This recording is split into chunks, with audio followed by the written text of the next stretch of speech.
Gordon Freeman in the flesh. Or rather, in the hazard box. I took the liberty of relieving you of your weapons.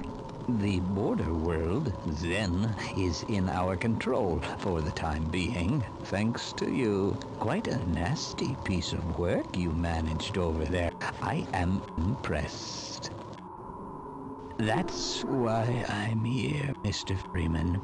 I have recommended your services to my employers. Oh my!